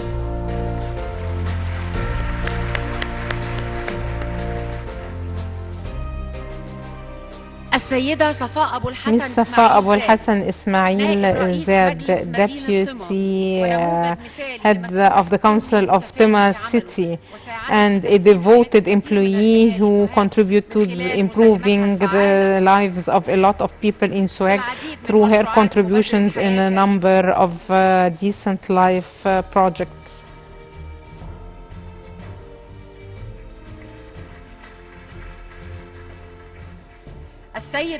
Mr. Arabi Muhammad Nu'aman, a lecturer in the Faculty of Mass Communication, Sohag University.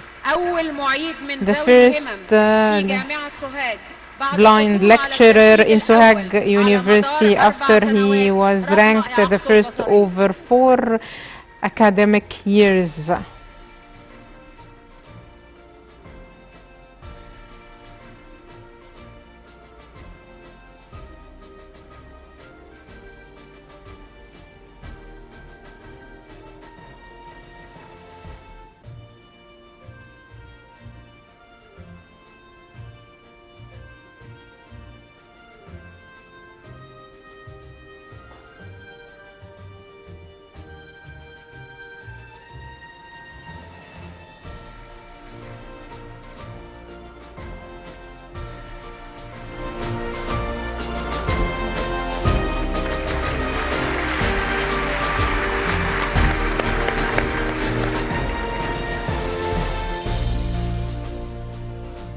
اسم البطل عبد The الرحمن name of القاضي عبد الرحمن صاحب أشهر القاضي, صورة من نصر أكتوبر المجيد the one who took the photo of the victory of 1973, Brigade 212, the infantry, and it is received by journalist Al-Qadi, his daughter.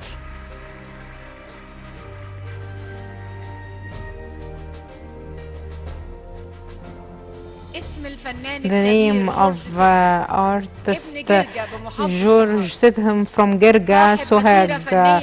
He is well known and loved by all Egyptians. It started with the theater and it would not end. It would be received by his wife, Dr. Linda Makram.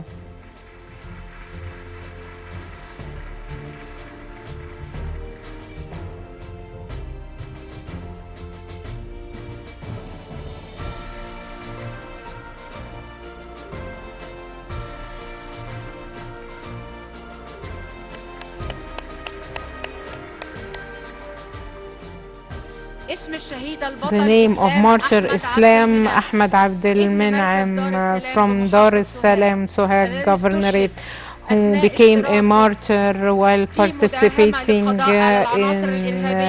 a raid in South Sinai in 2016, and his parents planted 1,200 trees in Sohag University, and it is delivered to his parents.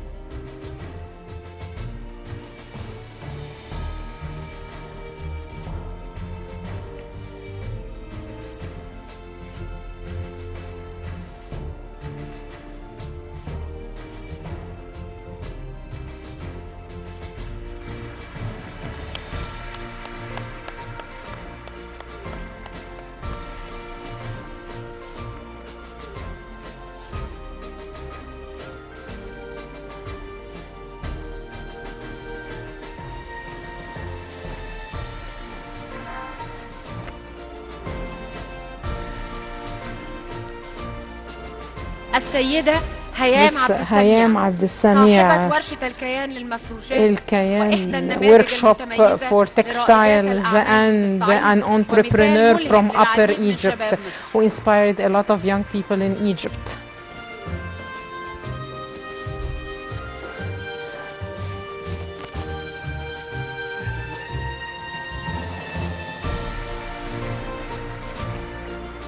السيد جابر رفاعي حسن جابر رفاعي حسن من أهل سوهاج الطيبين taxi driver from Sohag والذي يتبرع بسيارته ووقته donates his car and his time to take cancer patients to the hospitals for free.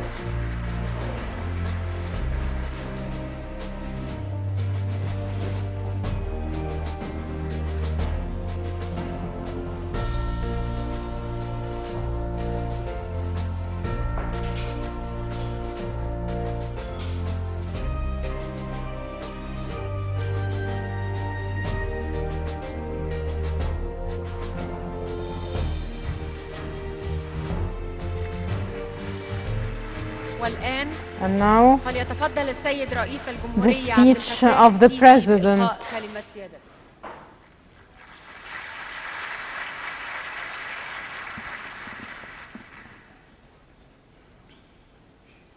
بسم الله الرحمن الرحيم. In the name of Allah. كل سنة وانتم طيبين جميعا. Many happy returns to you all. إن شاء الله سنة سعيدة وطيبة علينا كلنا. May it be a happy year for all of us. السيدات والسادة. Ladies and gentlemen, distinguished guests, شعب مصر the العظيم. great people of Egypt.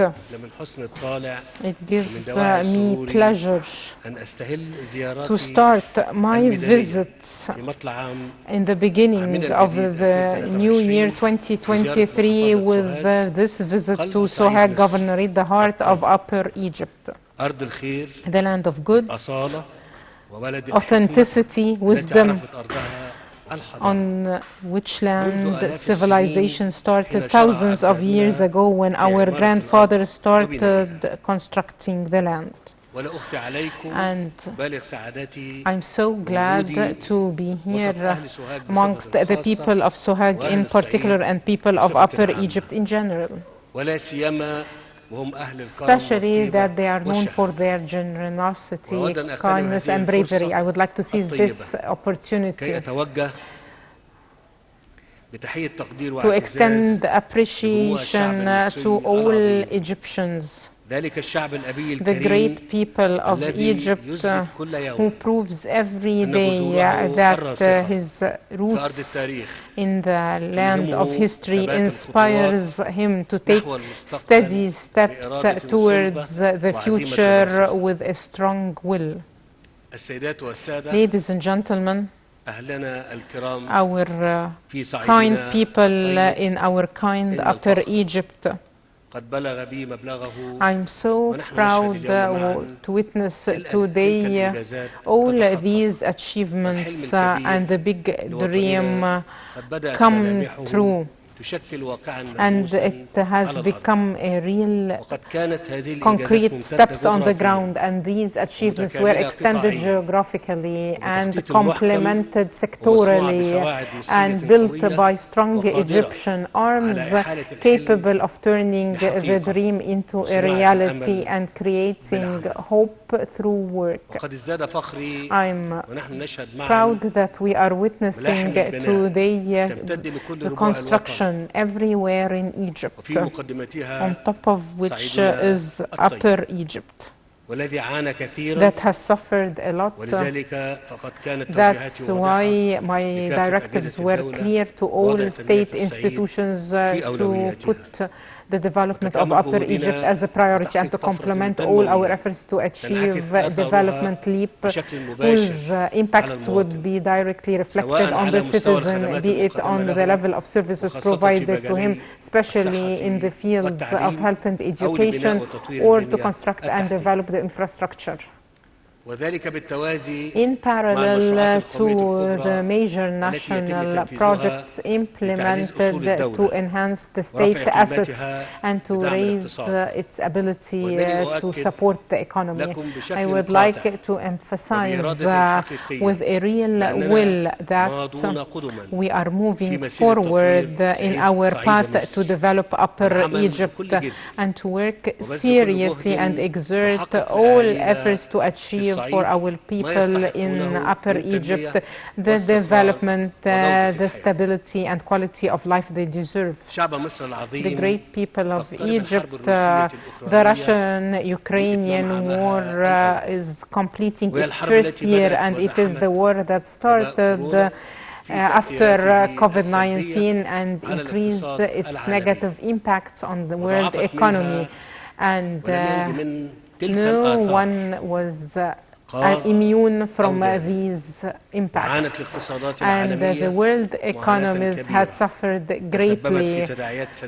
That led to adverse effects on all countries worldwide, and in Egypt we faced and are still facing these repercussions with strength, benefiting from the economic reform steps we started and whose impacts were reflected on our ability to face this international challenge. And the philosophy of managing this crisis was based mainly on exerting efforts to reduce its direct impacts on the citizen through implementing an integrated series of social protection measures.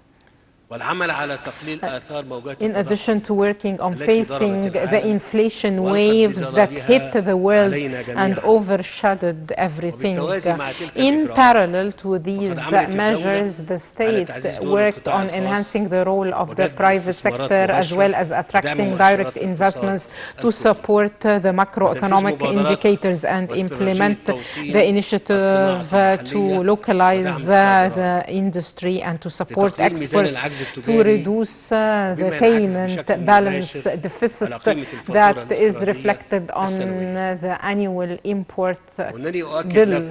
I would like to emphasize to you honestly that despite all difficulties, we will continue not just to cross over this crisis, but also to create a bright future up to our sacrifices that we all would be proud of.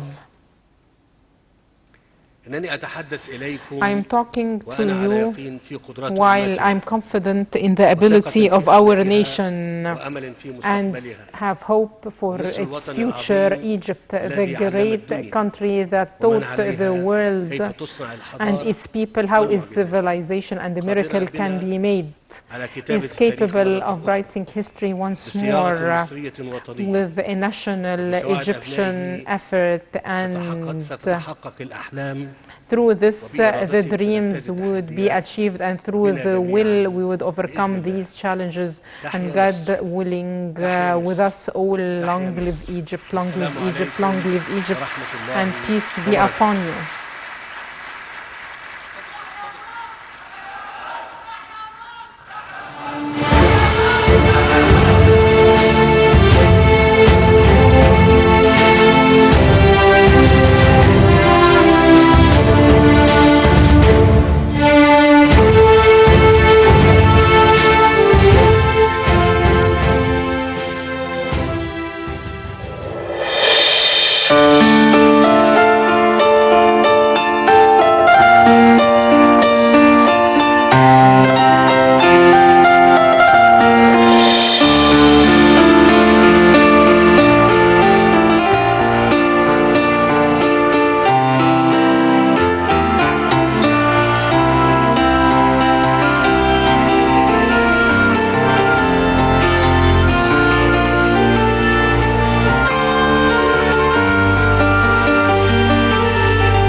السيد الرئيس عبد الفتاح السيسي رئيس الجمهورية.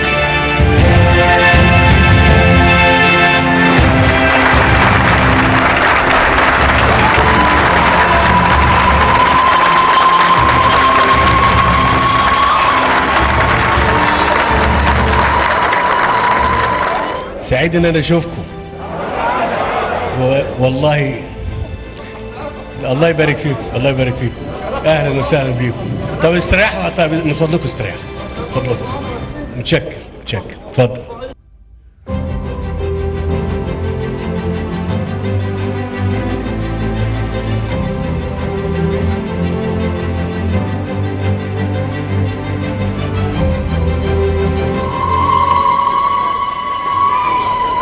ما الصعايده يا جدعان؟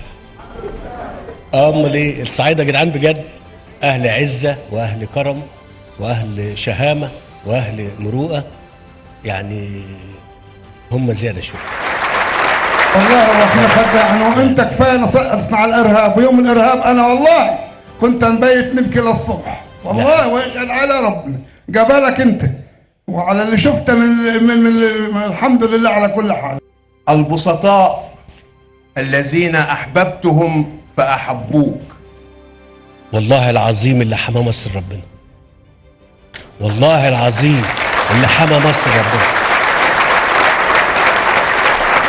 انا بحلف وهو يعلم ما في نفسي. يعني اولا اللي بيتعمل ده مش فضل ولا مني، ده من عند ربنا قبل كل شيء، ثم ده حق الناس، ويا رب يعني يعيننا ونعمل اكتر.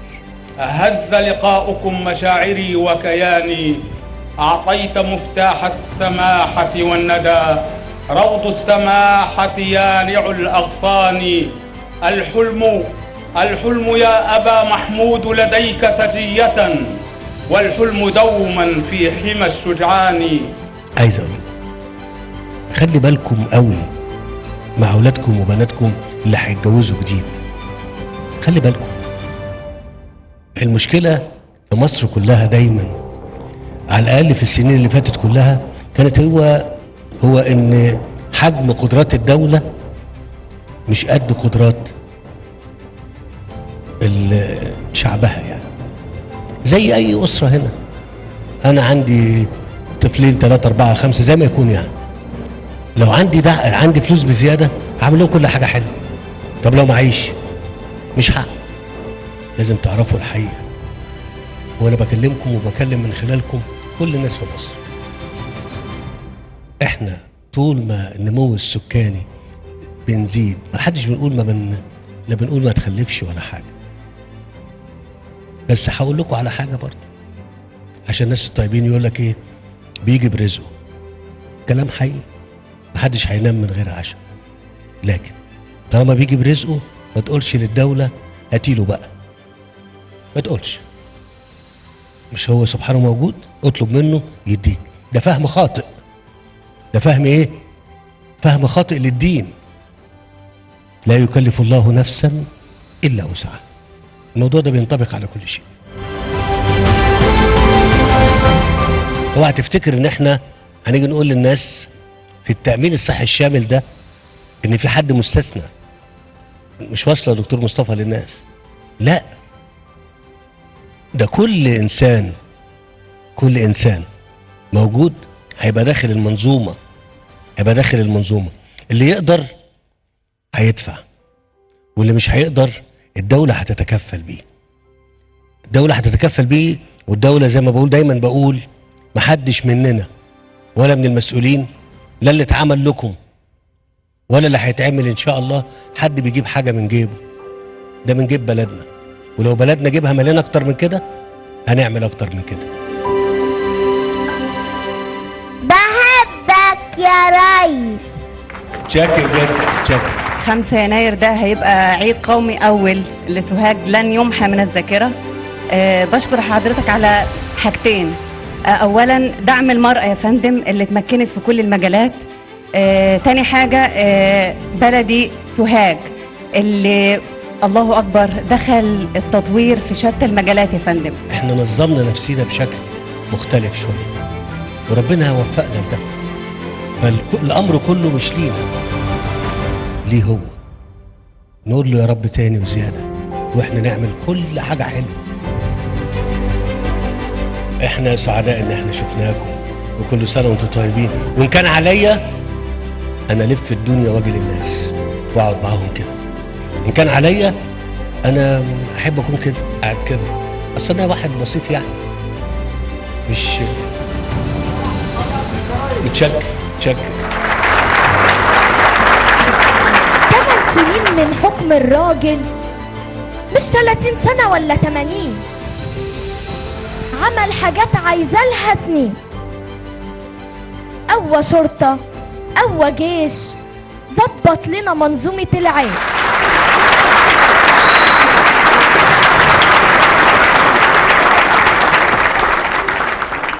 اسمي نعمات دنيان، مدرستي الأزهار الابتدائية بنات، صفي السادس الابتدائي.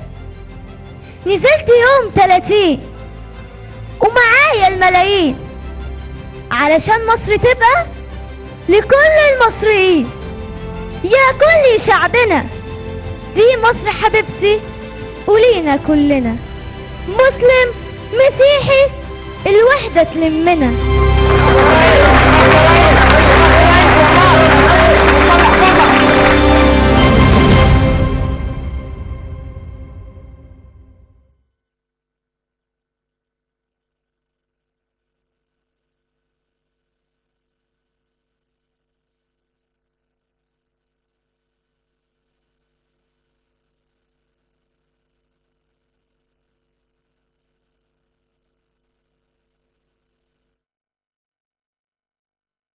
Welcome back, dear viewers. This was Nile TV's coverage of President Abdel Fattah al-Sisi's tour today, where he inaugurated a number of development projects in Upper Egypt.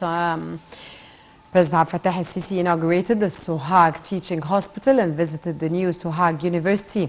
The head of state also inaugurated the access along Nile River in Sohag And also in this context, the view is the head of state inspected the village of Doma, one of the Decent Life Initiative villages, and had breakfast with some of the families. President Sisi listened also to the youth from Sohag University about their experience in technological projects and commented, "We need to make youth's dream come true and we support that. We're concerned with transforming youth ideas into successful projects." Moreover, President Sisi reiterated that the government continues to establish the country's infrastructure in several domains. In addressing the ceremony of development projects, Prime Minister Mustafa Madbouli also said that improving the citizens' living conditions is always being the main target of the state and the leadership over the past years. He added that £102 billion are allocated for Sohag development process, with total investments of